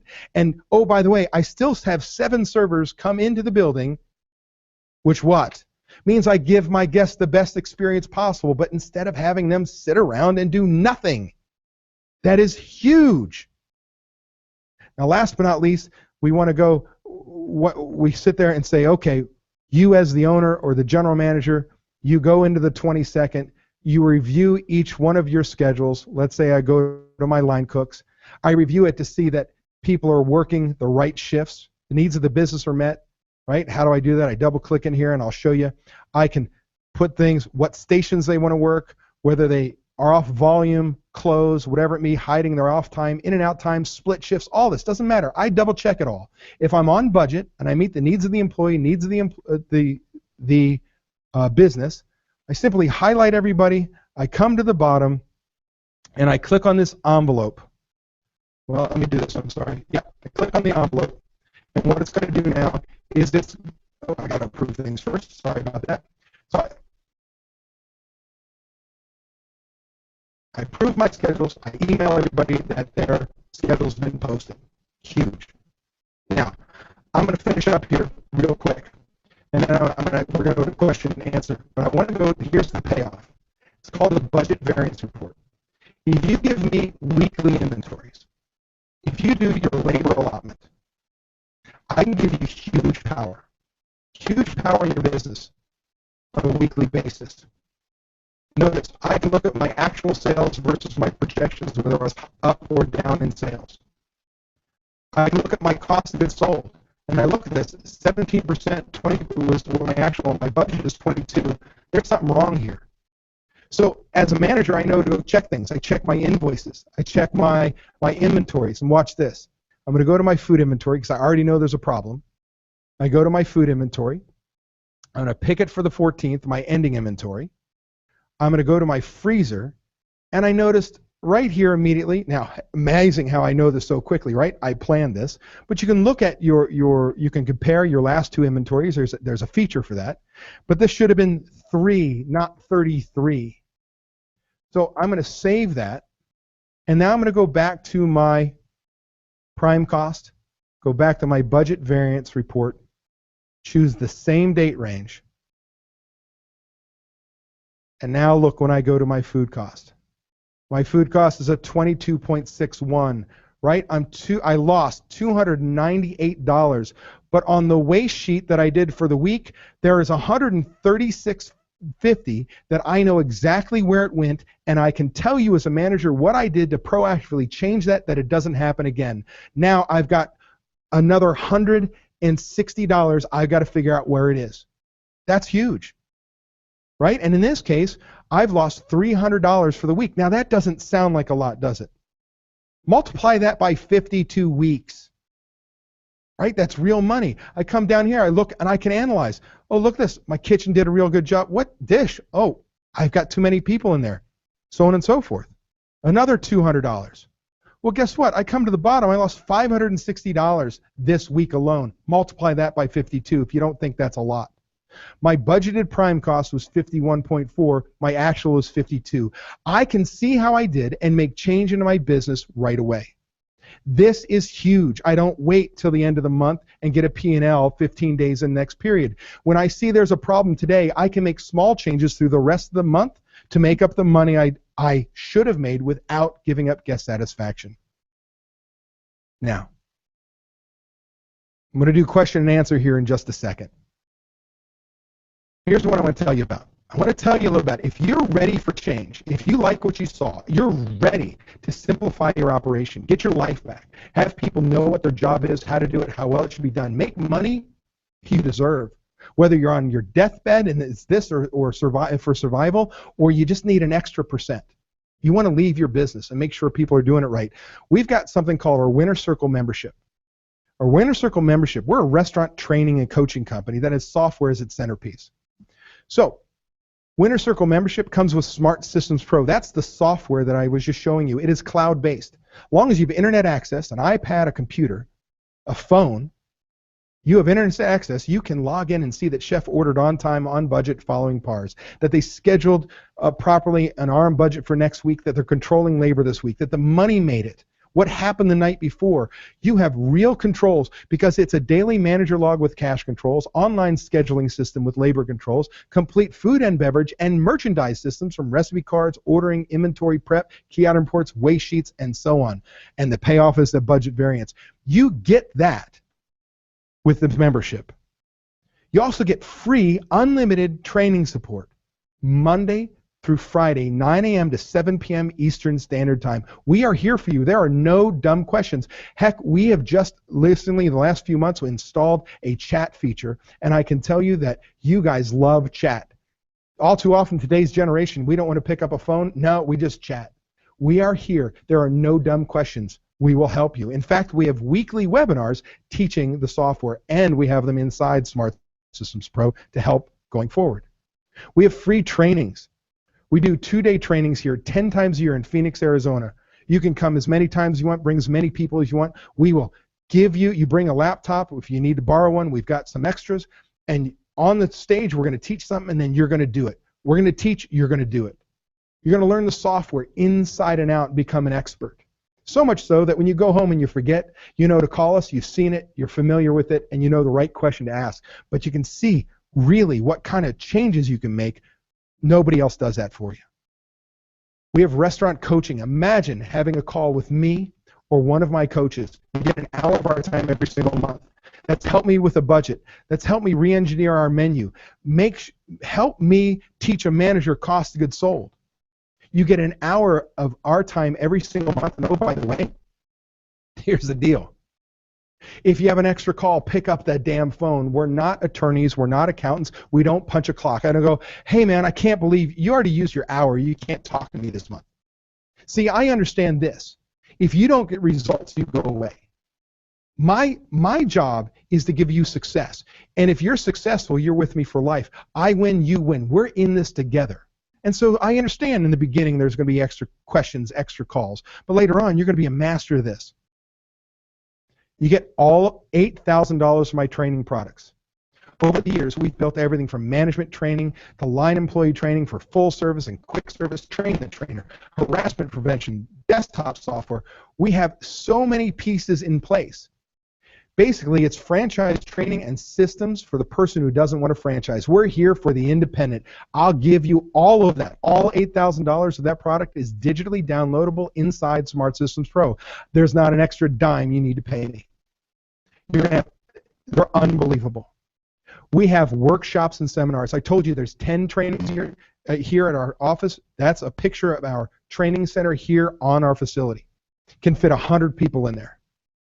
10 times a year is a 2-day software training. 4 times a year is a 1-day smart take action seminar where we teach either cost of goods sold or labor costs in great detail. I also do a 3-day workshop called How to Run a Profitable Restaurant for Soup to Nuts twice a year.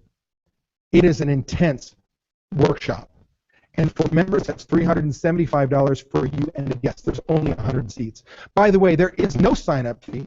There is no setup fee. There's no long-term commitment. See, I understand that I suck. I create work. Remember when I started this call, I said, those who aren't willing to do work, get off the call. Because if you saw what I gave you, there's some real work to do, but the payoff is incredible. Dropping your cost of goods sold, dropping your labor costs without getting at guest satisfaction, making the money you deserve, hitting numbers you never thought possible while giving your guests even better service, better product. That's what this is all about. If you're willing to do that, great. But some of you may love the idea and you may call me up and sign up and leave me in 3 months. You can. Here's the deal. You can break up with me like we were dating in high school. David, it's me, it's not you. Because I understand this. If you don't do the work, I don't want to be an expense. You don't need another expense. But as an investment, heck, I could pay for myself just with the purchase allotment system, just with the labor allotment system. Better yet, let me tell you some new things that are happening. We are testing right now, and it's going to be going live here soon, QuickBooks integration for desktop. Now imagine all your invoices are in there, and you simply click a button, bang, all of them are into your QuickBooks. I could save you that $300 a month in just accounting costs. We are also working very hard at POS integration as we speak. Depending on when you're listening to me, we're working on Aloha and Micros right now, next PosiTouch, and there's a list of about 10. So we're going to have huge power of drawing that information into Smart Systems Pro right now. We have over 350 restaurants in the system right now with no POS integration, no QuickBooks, and they're getting incredible results. Those are just icing on the cake. Now, if you sign up with us today, if you say this is what I need for my business, if you're committed, here's what I'm going to give you. It's only for you today. Those of you who are on this webinar right now, I'm going to give you a $4,800 value, and that's called our Smart Systems Pro Accelerator Program.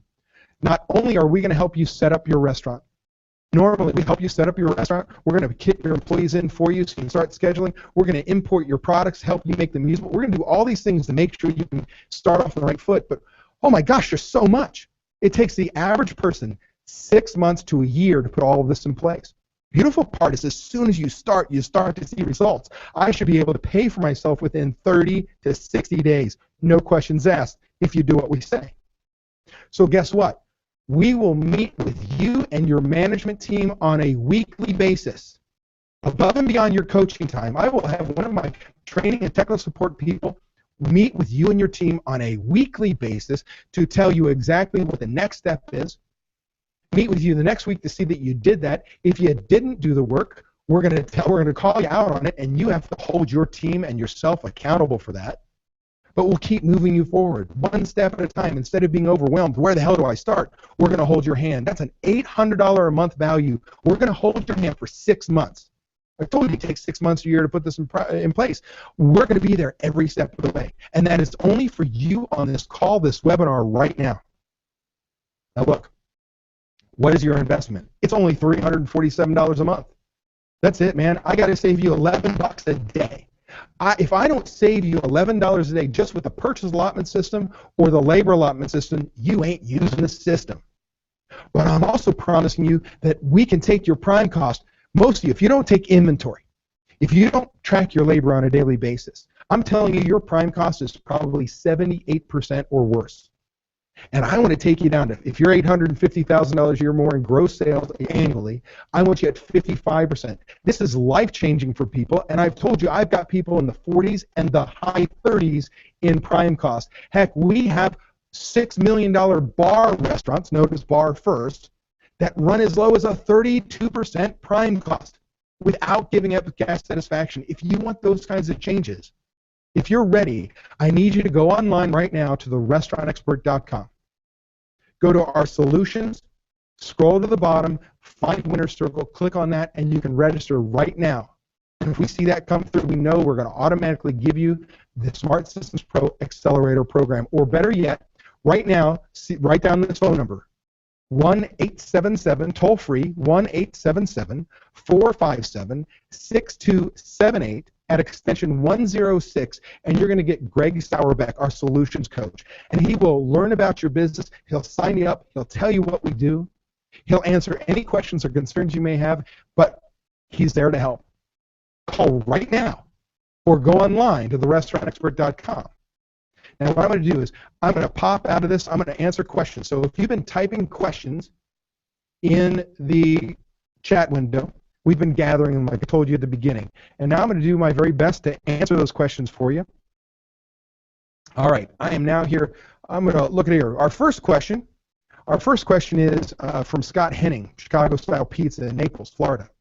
What systems would you implement first? Well, it's a real easy question. The daily paperwork. Daily paperwork in Smart Systems Pro is real simple. Sales forecast. It's your invoice log, your payout log, your nightly numbers, end of day report. That's the report comes through your point of sale system, how much you sold of each category, how the money came in. That's it. And a daily manager log. By simply doing that, it gives you the power of the purchase allotment system, which will save you easily $11 a day, if not more, because now I've got people purchasing on a budget. But it also is a manager log that allows me to communicate on a day-to-day basis, that my managers chase me with the same questions I ask every single day. Instead of them saying, I don't know, they tell me, and I get an email. So when I have that ADD entrepreneurial moment at 3 o'clock in the morning, grab my phone to go to the restroom, you know who you are. I can see my numbers. I can see what my labor was, what my purchasing were. Everything goes on in my business. So that's where I'd start. From there, I'd get your employees in and start scheduling and get your products in so we can start making the products usable. Now, another question here is, Michael Brown operates a food truck, wants to know if he should switch from cash to accrual accounting. Great question. The answer is absolutely. Tell you why. You're paying a bookkeeper or an accountant right now to do your books, or you're doing it yourselves, which is bad. And you're doing them in a cash accounting. Cash accounting is paid for, collected. So it was developed for things like construction. If I have a $3 million job, but I didn't collect all $3 million, I don't want to pay Uncle Sam on $3 million in sales. No, I collected $250,000 in sales. Well, there's my tax. But Uncle Sam says, wait a second, you can't write off the $1 million in steel that you just committed to. You paid for $100,000. So now I have $150,000 profit minus labor and so on. Well, because you're in the U.S., our federal law says if you have inventory, you must, by law, file your tax return at the end of the year based on an accrual accounting basis. Earn OUs. I earn it whether I collect that money. Let's say you did a corporate party with your food truck, and they're going to pay you a check tomorrow. Well, you got to show the sales today because you owe sales tax or you owe income tax on that if you were profitable. Any invoice that comes across, product that I purchased that I signed for, I didn't pay for, is an expense today. It reduces my profitability. But then we take inventory and it shows use. If I bought more than I used, I take that and I put it out of expense onto my balance sheet, and now I have a true cost of goods sold. So the short answer is absolutely switch from cash accounting, which is absolutely wrong, to accrual accounting. And oh, by the way, with cash accounting, you'll never know what your food cost is because it's when you pay for it, when it came in, when it collected. Another question here is from Scott. He asks, what if you don't have a budget for managers right away? Not a problem. Granted, I want to do a budget. You give me your information. We should be able to kick out a budget template for you within 1 to 2 weeks. Have that call within a week after that. If not same week, if you're in dire straits, we'll figure out how to make it work. If I don't, where I'm going to start is this. Remember that purchase allotment system, 22% target food cost? If you don't have a budget, you don't take inventory. I'm going to take your annual sales divided by your annual purchases, come up with a food cost target. Let's call it 38%. We're going to immediately type in Smart Systems Pro 3 points lower. I'll tell you, you won't have a problem. Your manager will start using all this extra product off the shelves, and they'll start beating it, and we'll just start to move that needle down just a little bit until it becomes a little hard. Not overnight, not a 10-point drop, just little things. So we can make change in your business. It won't be as effective, but we can get your results without the budget. So that's not a problem, but I'd rather have a budget. Now, I think that's plenty of questions. I notice I'm looking at the phone right now. Greg's phone is on the hook right now, or going off the hook. One more question before I go. Do you upload invoices every order or only when you inventory? Every order, right? Because when do your prices change? Every order. So if you don't, if you're doing recipe cards on spreadsheets right now, let's say, as soon as they're done, they're wrong the next time you bring in an order. So we want to upload them every single day because it makes sure all the recipe cards are up to date. The next time I order it, I'm on FIFO pricing. I know what the cost is. When I take an inventory, it's at the right value based on FIFO. What else? The purchase allotment system. If I don't put my invoices in on a daily basis, I don't have a budgeting tool. I can't give my managers the ability to order without giving up my checkbook. So here's the deal. Again, I'm looking at my phone. Greg's phone is busy. Do understand that if that phone is busy, just leave a message. I'll call you right back. We've got some people signing up as we speak. Or you can go to the website. Again, go to therestaurantexpert.com. Go to our solutions. Scroll down till you see Winner Circle. We are so excited to help you. I hope you learned a lot on today's webinar. But more importantly, I hope I'm listening to you on the phone and helping you take your business to the next level. Thanks, everybody. Thanks for being on today's webinar. Look forward to working with you.